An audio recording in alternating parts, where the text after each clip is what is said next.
Hi, this is Christopher Bruza, and this is my hunting rifle. It is a Remington 700 long action, chambered in .338-06. So, before we go to the range with this rifle, I need to introduce it to you and give you a tour. This is my first ever hunting rifle. I am what they call an adult onset hunter. I grew up in central Vermont, where there's a huge hunting culture. My dad didn't hunt, my grandparents didn't hunt, so I never had the opportunity to learn. When I found out that I was having a child, and particularly a son, I decided to take up hunting so he could have the option as he grew up. I felt somewhat cheated not having that opportunity. I think I missed out on a lot of potentially good times. This rifle started out as a Remington 700 SPS stainless steel in .30-06. It took a few years before I actually saw a deer out in the wild and shot one. It was 2013, so it took me 3 years. I had no idea what I was doing. I just was walking around the woods with a rifle. Since I have figured it out to fairly good effect, but the rifle was not accurate. I'd take it to the range, factory ammo, and I was shooting 3-inch groups. I'd shoot much better groups with my Daniel Defense DD-M4V something, and I thought the problem was the rifle. It was most likely me. I thought the problem was the rifle, so I sent it off to Hill Country Rifles to be accurized. Back then they offered an accurize service where they checked the head spacing, they lapped the bolt, they bed the stock. They actually put it in a Bell & Carlson stock for me. They lapped the rings. I don't think they did much else. Well, they test shot it for you and guaranteed an inch at 100 yards. Returned the rifle to me, shooting, I don't remember what it shot. It was just under an inch, and told me what ammo to use. I improved my accuracy after that, but I was still shooting over an inch at 100 yards. It took many years to improve on that. So the rifle was slightly modified with a different stock and bedding. I guess I generally call that the minimum you should do on a 700. But I shot the hell out of that thing. I was at the range every weekend, every other weekend, and eventually shot the barrel out to the point where I was hand loading. I started hand loading fairly early, where I could not get the bullet seated out far enough to have like a 10, 15, 20 thousandths of an inch jump. So I wanted Hill Country to rebarrel it and true it. I had talked to Matt Bettersworth, I believe who owns Hill Country, and I wanted to chamber it in 300 Win Mag. He said, no way, we aren't doing that conversion. You're going to have trouble with the feed ramp, things like that, which is probably, it's fair. So they quoted me, I think, 6 months to true the rifle, put it in a McMillan stock, and so on. That wasn't going to work. This was April time frame, and I was pushing it real close to the opening of rifle season. They suggested I contact Benchmark Barrels because they not exclusively, but they use a ton of Benchmark barrels, and from what I understand, have a good working relationship with them. They said they don't advertise it, but they will do everything I want. So I sent this rifle, I bought the stock, and then I sent the rifle to Benchmark Barrels. They fit the stock, bed it, pinned a larger recoil lug, did a bolt knob, trued the entire receiver, and fit a Benchmark barrel on it. They also painted it, which I was not happy with. Everything they did was great. The rifle came back. This was 2015.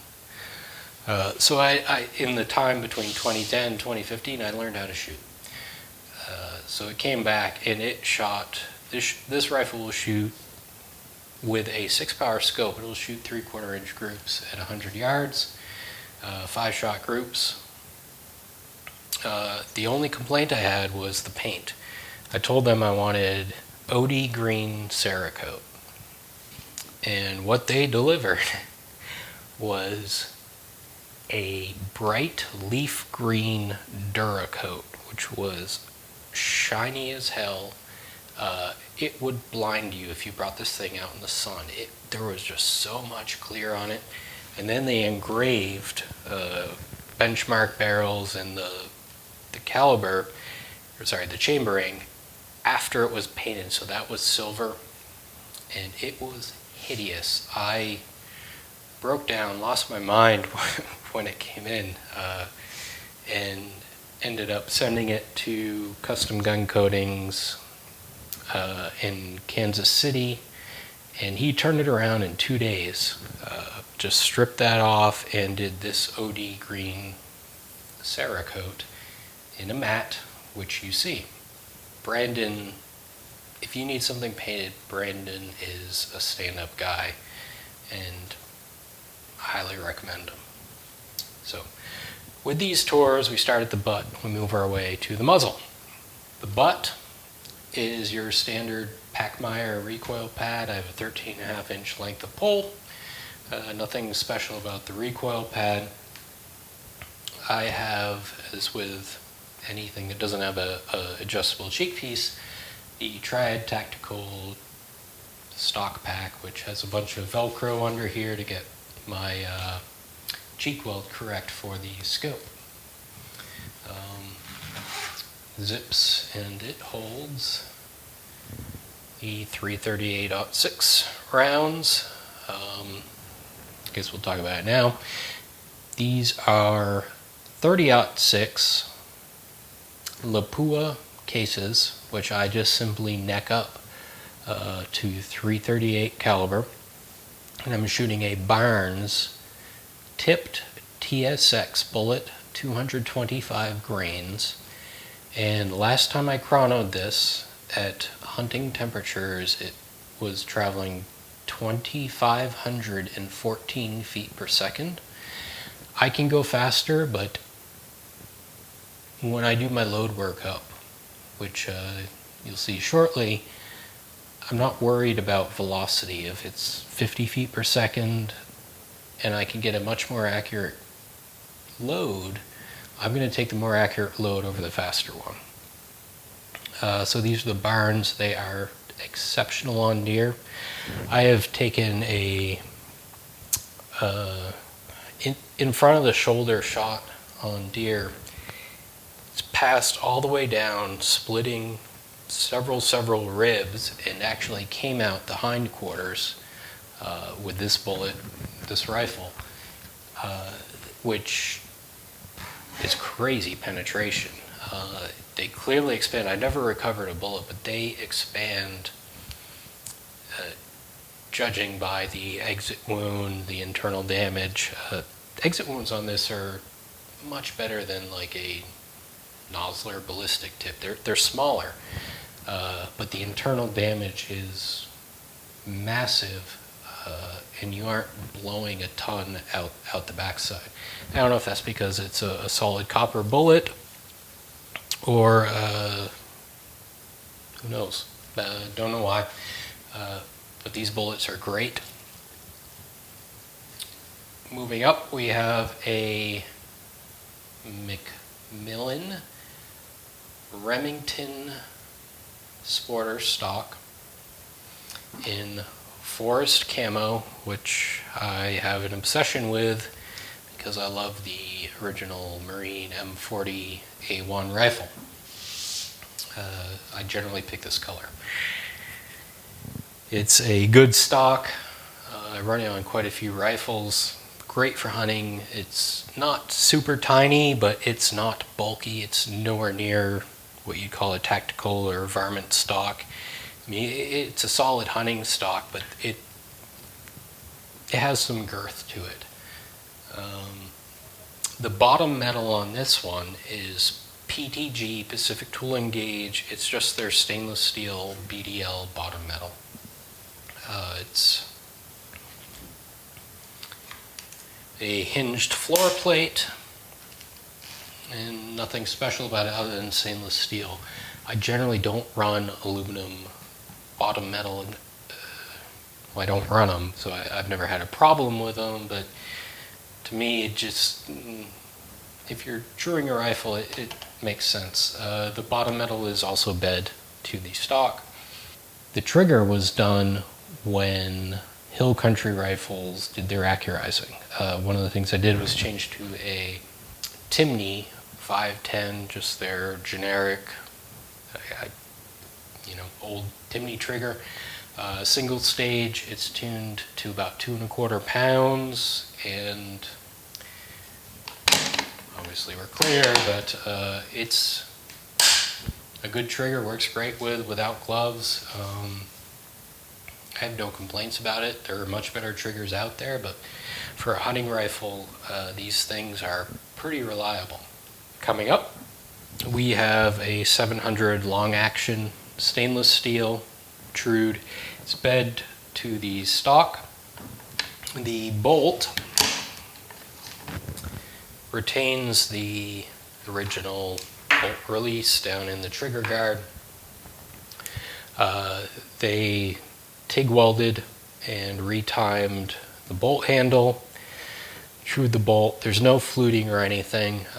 Probably should have done that. I guess I've never actually realized the benefit of it, but if you're working on the rifle, might as well. On paper, it can help running it in gritty weather, dirty weather, whatever. So it's just a stainless steel bolt.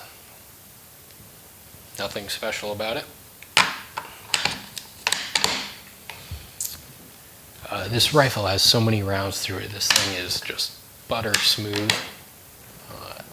Since it's been trued, I have about 480 something after last hunting season shots through it. So coming up, this is a Badger Ordnance M40 rail. It's 0 MOA. When I bought this scope, the Schmidt Bender instructions said to use a 0 MOA base. Don't cant the scope. I thought that was weird because I can't just about anything I own. I called Schmidt Bender, their Virginia service center, and talked to Gerald. He knows, he's a great guy. If you have questions, talk to him. He said it's not needed, and they don't recommend it, so I went with a flat scope base. Seeing where it's zeroed, I probably should have gone 20 MOA. The M40 base, I have Badger Ordnance steel rings, 823 thousandths, 30 millimeter. Great rings.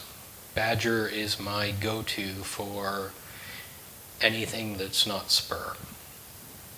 This scope is the Schmidt Bender Zenith 1.5-6x42 with the A8 reticle.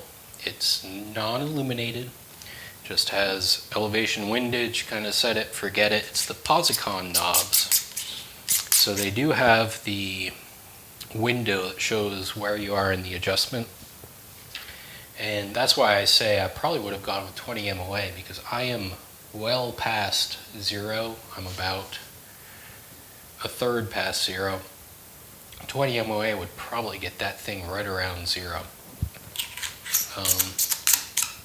But my shots are short, and the A8 reticle has 7 mils between the narrow and wide bars, so 3.5 top, 3.5 bottom, which is surprisingly useful at long range. I can nail a 600-yard silhouette holding over, kind of Kentucky windage style, basing it on that 3.5 mil mark. This scope is the ideal hunting scope for the East Coast, in my opinion. I have a couple other Zeniths, the 1.1 to 4x24s, and they're great scopes. This thing is so easy to get behind. The low light performance, I could hunt all, if there's a moon, not a full moon, but just any visible moon, I could hunt all night with this. The reticle is spectacular for low light.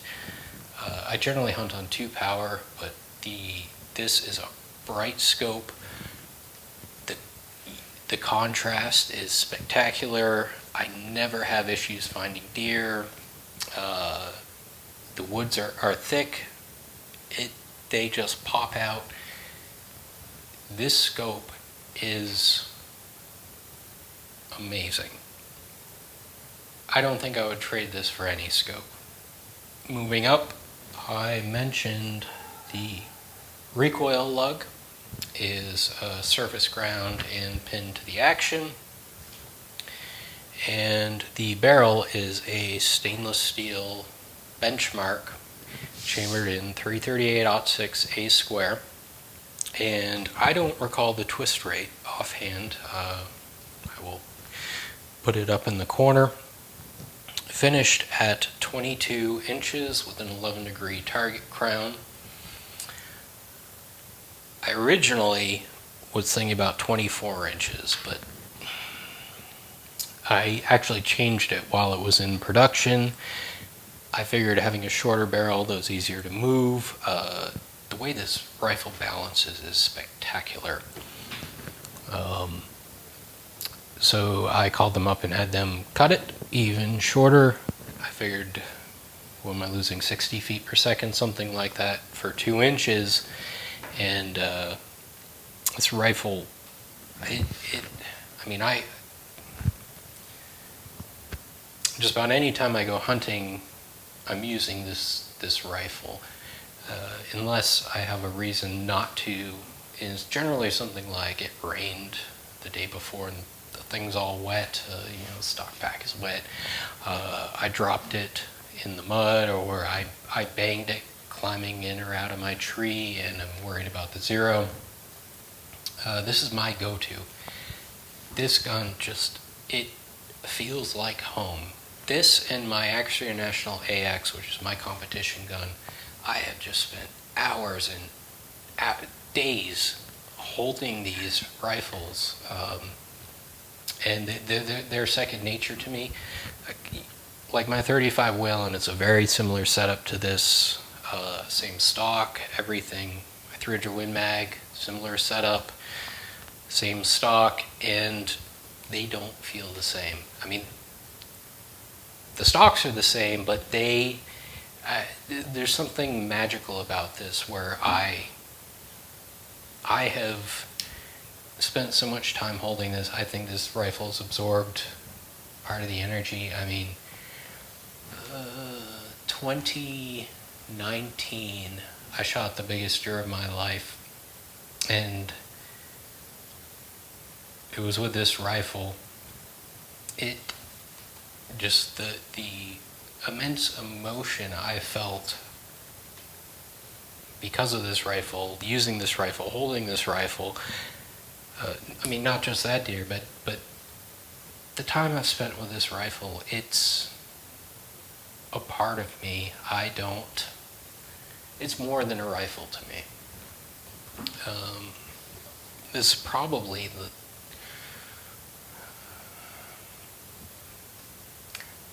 the last rifle I would ever part with, just because of the history. I mean, I take my son hunting. I'm holding this rifle. We're hunting with this rifle. I mean, I'm getting emotional over a silly rifle. I love this gun. And the bipod here is just for the video. It lives in the case for the rifle, but I never really hunted it. I mean, I'll use it at the range, but I don't need a bipod in North Carolina. I'm generally hunting out of a tree stand. The deer I mentioned in 2019 was I was actually just sitting under a tree, and this thing, I'd been tracking him for quite a few days. It was the peak of the rut, and he had a scrape, a huge scrape about 50, 60 yards from where I was sitting. And earlier in the day, I'd gone up to the scrape. I kicked it was the first time I tried doing this, but I kicked the scrape. I peed on it, and I sat there for a while. He never came back, but later, before sunset, I could hear him at that scrape going crazy. I actually thought it was a bear. It was so loud, and he was thrashing brush and stuff with his antlers. I thought I was going to see a bear come out of the brush to where I was near the swamp. They travel on the east side of the swamp to some fields, some farm fields. But no, this deer walked out, and I stood up, took a rest against a tree when he was looking in the other direction, and popped him right behind the rib cage. It was a solid quartering away shot, not textbook his position. I put it in behind the ribs, and it ripped through the lungs, the spleen, and came out the shoulder on the right side. He went 20 yards or so, dropped, did a few huffs, and that was it. So the bullet did the job, the rifle did the job.